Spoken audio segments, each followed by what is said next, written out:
Olá pessoal, estamos aqui então para mais um vídeo. No vídeo de hoje a gente vai dar continuação ao nosso estudo de função quadrática. Eu sou o professor Gabriel Ferreira e sem enrolação vamos direto para o conteúdo. Bem, eu queria comentar um pouco sobre a concavidade da parábola, certo pessoal? Quando a gente está fazendo algumas provas do PAS e do Enem, eles costumam cobrar algumas questões pontuais sobre conceitos, né? E nesse caso a concavidade da parábola entra nos conceitos de função quadrática. Então a parábola ela é uma curva côncavo-convexa.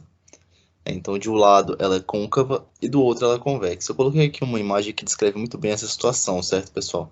Dependendo do lado que eu olho, ela é côncava, e dependendo do lado que eu olho, ela é convexa. Então, se a gente observar a partir do foco, a parábola ela é uma curva côncava. Agora, se a gente observar a partir do ponto da diretriz, ela é uma curva convexa. Certo? É importante que vocês tenham isso em mente. Então, falando um pouco sobre a nossa lei de formação, pessoal, antes, quando a gente tinha a função de primeiro grau, a gente tinha uma lei de formação igual a ax mais b. Agora, a nossa lei de formação, como é uma função quadrática, o expoente x vai ser elevado a 2. Então, aqui a gente vai ter o nosso ax ao quadrado mais bx mais c. Aqui, pessoal, a gente tem que ter em mente que o nosso a ele tem que ser diferente de zero. Por quê, pessoal? Porque se o meu a fosse igual a zero, o meu primeiro termo aqui ia ser igual a zero, e aí a gente ia cair de novo numa equação de primeiro grau. E não é isso que a gente está querendo, né? A gente está querendo estudar uma função quadrática. Então vamos apagar aqui, né, todas essas anotações, para focar apenas na lei de formação de uma função quadrática, que é justamente essa daqui.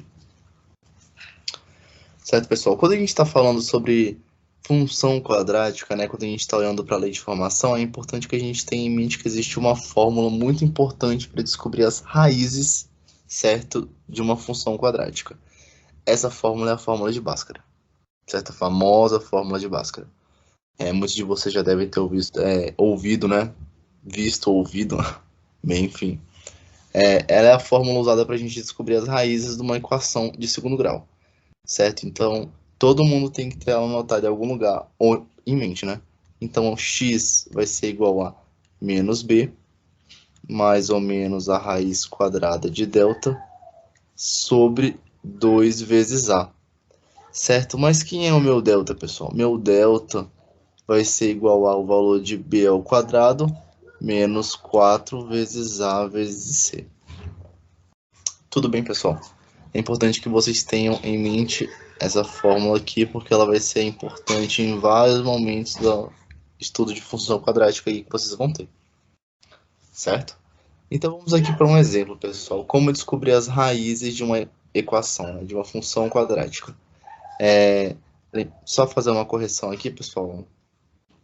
Aqui eu vou ter que escrever uma outra equação. A equação aqui veio com uma notação errada. F de x igual a x ao quadrado menos 2x mais 1. Certo, pessoal? Então eu estou querendo descobrir quem é a raiz dessa equação. Quais são, né, as raízes dessa equação? Então vamos lá aplicar a fórmula de Bhaskara, pessoal. Então meu x, quem é o meu x? Meu x é igual a menos b. Primeiro vamos anotar aqui, pessoal, vou até colocar de uma outra cor em destaque, quem são os meus coeficientes. O meu coeficiente a, b e c. Então meu coeficiente a é igual a 1. O meu coeficiente b é igual a menos 2, e o meu coeficiente c é igual a 1. Tudo bem? Então, quem é o meu x? O meu x vai ser igual a menos b, que no caso é menos 2, então menos com menos vai dar mais. Eu já vou colocar aqui um mais 2.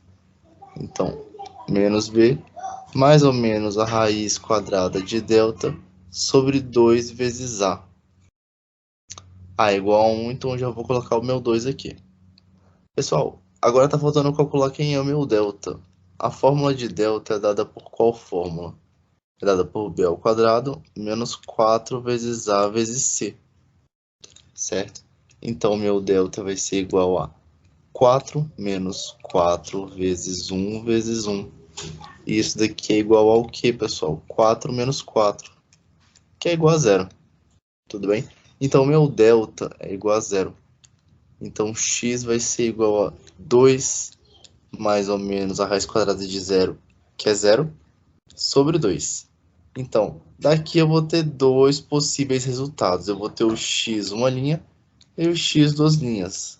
Por que, professor, que eu vou ter 2x? Porque eu tenho um valor somando e um valor subtraindo, certo? É mais ou menos. Então, aqui nessa primeira conta, eu vou ter 2 mais 0 sobre 2.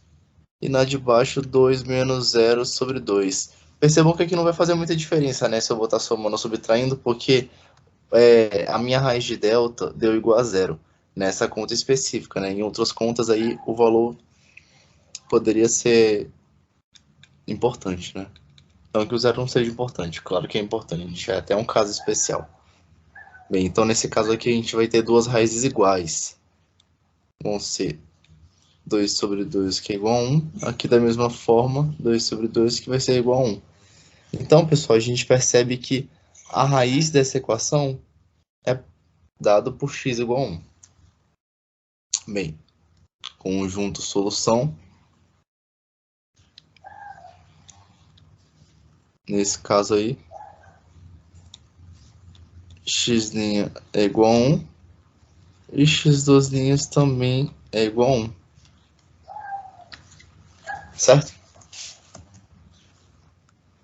Bem, falando um pouco sobre o gráfico de uma função quadrática, vamos esboçar um pouco um gráfico, né, pessoal? Então aqui eu vou querer esboçar o gráfico da função quadrática y igual a x ao quadrado. É usual, né, pessoal, quando a gente está montando um gráfico, a gente montar uma tabelinha, né, para acompanhar a gente. Então essa tabela aqui vai representar as informações dessa função quadrática. Então aqui nós vamos ter valores de x e aqui valores de y. Bem, então vamos lá. Só preenchendo aqui a minha tabela.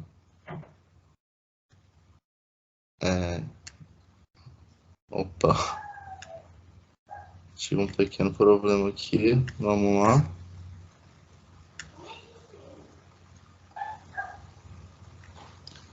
Bem, então para x igual a 0, x igual a 1, x igual a 2, x igual a 3 e x igual a 4. Vamos até x igual a 4. Substituindo aqui, né, pessoal? Então, para x igual a 0, para x igual a 1,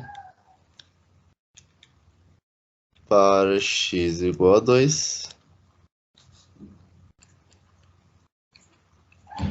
para x igual a 3 e, por fim, para x igual a 4.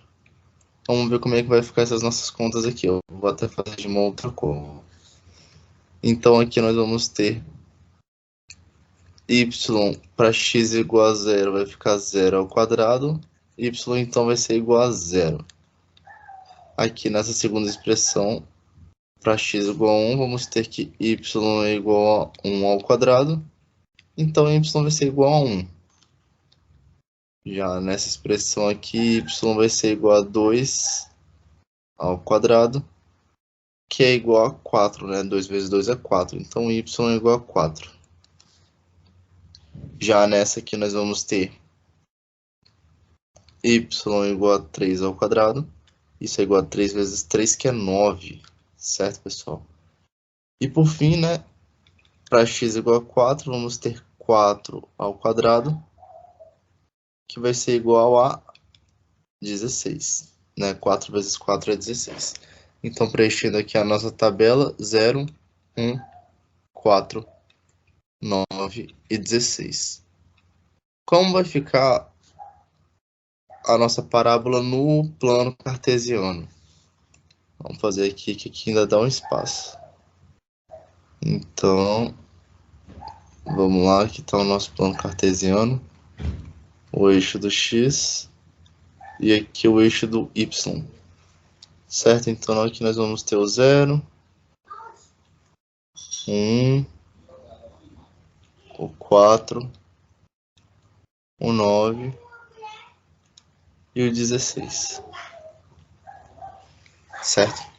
E aqui, né, no valor do x a gente já colocou ali, que é o 0, 1, 2, 3 e 4.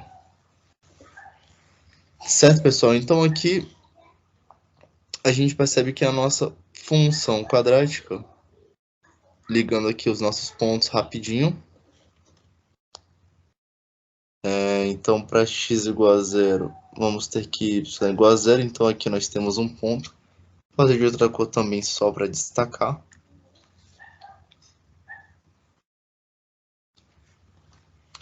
Então para x igual a 1,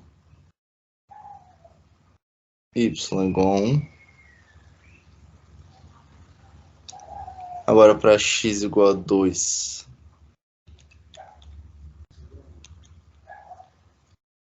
y igual a 2. E aí, assim sucessivamente, né, pessoal? A gente vai fazendo as ligações dos nossos pontos que a gente já escreveu. E aí a gente percebe que aí vai surgindo uma parábola. Certo, pessoal? Vão perdoando aí o desenho. Mas aqui a gente vai ter uma parábola. Então, quando a gente está fazendo um gráfico de uma função quadrática, é só a gente atribuir valores a x, vamos ter valores de y, e aí a gente joga no plano cartesiano e descobre mais ou menos como é que vai ser essa concavidade. Lembrando, pessoal, que aí a gente vai ter uma concavidade voltada para cima. Por quê? Porque o valor de A é positivo, certo? Então aqui chegamos ao fim da nossa apresentação, tá? Obrigado pela atenção e até uma próxima.